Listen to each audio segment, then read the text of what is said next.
अस्सलामुअलैकुम बच्चों।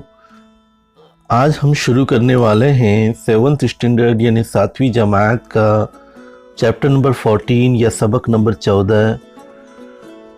नाम है सोने का चूहा।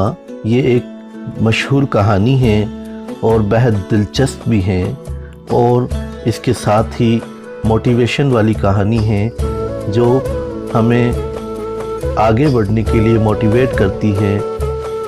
तो चलिए शुरू करते हैं। एक बार अचानक एक मालदार सौदागर की मौत हो गई। उसके लालची रिश्तेदारों ने उसकी बेवा यानी जिस औरत के शौहर की मौत हो जाती है उसे बेवा कहते हैं, हिंदी में जिसे विधवा कहते हैं, इंग्लिश में विडो कहते हैं। तो उसकी बेवा से सब कुछ छीन लिया। इस बात से वो डर गई और अपने बेटे सोमदत्त को लेकर वहाँ से कहीं दूर चली गई। वो अपने बेटे से बहुत प्यार करती थी। अपनी थोड़ी सी आमदनी यानी इनकम में उसने सोमदत्त को तालीम दिलवाई यानी उसको एजुकेशन दिलवाई, शिक्षा दिलवाई। जब वो 16 साल का हो गया तो उसकी माँ ने कहा, मेरे प्यारे बेटे, तुम एक ताजिर की औलाद हो। ताजिर से मतलब होता है तिजारत करने वाला, यानी तिजारत यानी व्यापार या बिजनेस करने वाला, यानी बिजनेसमैन की औलाद हो या व्यापारी की औलाद हो या ताजिर की औलाद हो। तुम्हें अपने बाप की तरह ही कोई कारोबार करना चाहिए। कारोबार से मतलब है बिजनेस करना चाहिए, लेकिन इसके लिए हमारे पास सरमाया नहीं है। सरमाया से मुराद है कोई पूंजी खर्च करने के लिए रुपया पैसा नहीं है। इस शहर में एक अमीर ताजिर रहता है। अमीर ताजिर मतलब ताजिर से वही मुराद है बिजनेसमैन या व्यापारी रहता है। वो होनहार नौजवानों को यानी इंटेलिजेंट नौजवानों को कारोबार के लिए रकम यानी कि पूंजी या पैसा उधार देता है। तुम उसके पास जाओ और मदद मांगो। दूसरे दिन हे से हाथ धोना। अच्छी आदत अपनाएं। हे से हाथ धोकर जरासीम भगाएं। साबुन और पानी से धोते रहे हाथ। 20 सेकंड तक धोए दिन हो या रात। दूसरे दिन नौजवान सोमदत्त उस अमीर ताजिर के घर गया। वहां पहुंचकर उसे मालूम हुआ कि व्यापारी का मिजाज बिगड़ा हुआ है, यानी वो कुछ नाराज सा था। वो किसी दूसरे नौजवान पर गुस्सा उतार रहा था। तुम्हें कारोबार करने के लिए मैंने काफ़ी रुपया दिया था, तुमने उसका क्या किया? तुमने कोई मुनाफा नहीं कमाया और असल रकम भी गंवा बैठे। मुनाफा मतलब फ़ायदा नहीं कमाया और असल रकम भी गंवा बैठे। तुम जानते ही नहीं कि कारोबार कैसे किया जाता है। नौजवान ने कहा, नहीं जनाब आली। देखो, ताजिर ने एक मरे हुए चूहे की तरफ इशारा करते हुए कहा, एक होशियार आदमी इस मरे हुए चूहे को भी पूंजी मानकर पैसा कमा सकता है। सोमदत्त ने उस मरे हुए चूहे की तरफ देखा, एक लम्हे के लिए यानी एक पल के लिए सोचा और चूहे को उठाकर ताजिर के पास ले गया। मैं आपसे पूंजी के रूप में ये चूहा उधार ले रहा हूँ। ताजिर ने सोमदत्त की तरफ देखा और हंस पड़ा, लेकिन सोमदत्त संजीदा था। संजीदा मतलब सिंसियर था, यानी उसने जो बात कही उस पर थोड़ा सा वो पूरी तवज्जो से था। वो मरे हुए चूहे को उठाकर बाहर ले आया।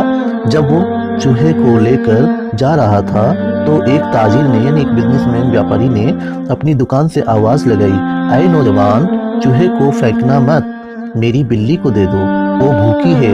सोमदत्त ने चूहा बिल्ली को दे दिया। उसके बदले में उसने सोमदत्त को 2 मुट्ठी जौ दे दिए। सोमदत्त ने जौ के दानों को खूब पीस लिया।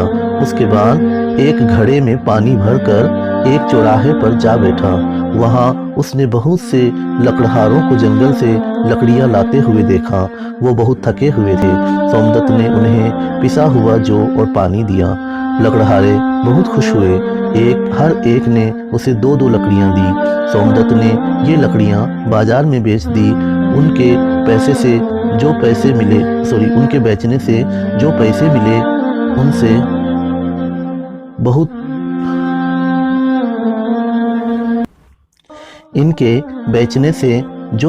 मिले उनसे कुछ और जो खरीदा।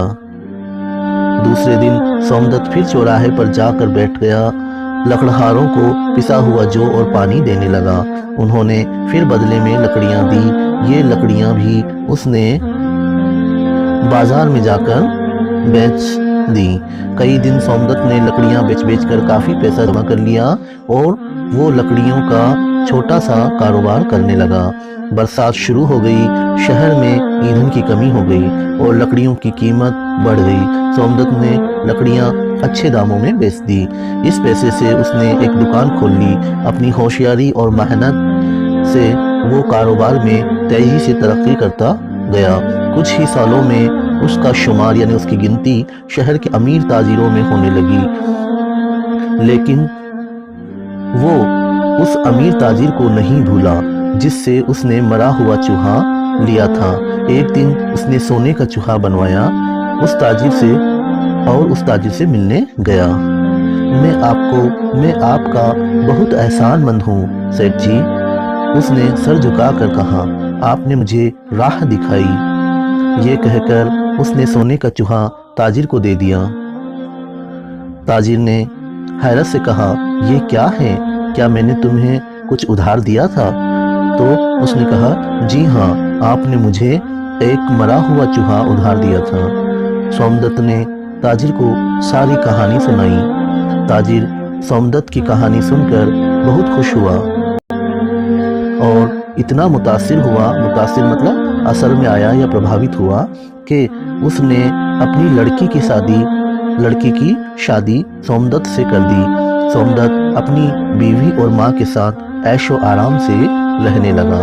तो ये बच्चों सोने का चूहा जो आपका चैप्टर था, आपके सिलेबस में एक कहानी थी, ये भी कंप्लीट हुआ। अब हम नेक्स्ट क्लासेस में इनके सवाल जवाब करेंगे। और बच्चों जिन लोगों ने अभी तक चैनल को सब्सक्राइब नहीं किया है, बराए करम चैनल को सब्सक्राइब ज़रूर कर लें, क्योंकि हम इसमें आपके सवालों जवाब के साथ साथ इम्तिहान में आने वाले जो पेपर हैं, जो क्वेश्चन पेपर हैं, उनके मॉडल पेपर भी आपको फराहम करवाएंगे। तो प्लीज़ चैनल को सब्सक्राइब ज़रूर कर लीजिएगा। अस्सलाम वालेकुम व रहमतुल्लाह।